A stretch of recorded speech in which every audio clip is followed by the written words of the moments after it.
How to add Facebook friends on Instagram. The very first thing you want to make sure that the application Instagram is up to date. Once you have the latest version of the app, open it. Enter a login credential as in your username and the password and log into a specific account.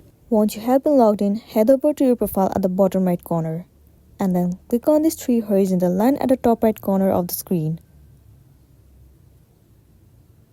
In here, head over to Account Center. Move into Accounts. Tap on Add Accounts. The option of Add Facebook account will be visible to you. Click on it.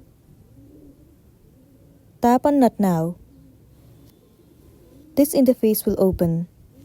Now you have to enter the login credential of your Facebook account, as in your mobile number or email address, and then the password of your Facebook account.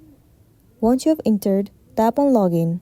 After that, your Facebook will be connected to Instagram, and then you'll be able to add the Facebook friends on Instagram, and then you'll be good to go.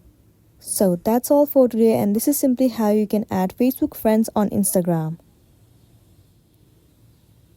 Make sure to smash the like button and consider subscribing if you found this video helpful. We'll see you in the next one.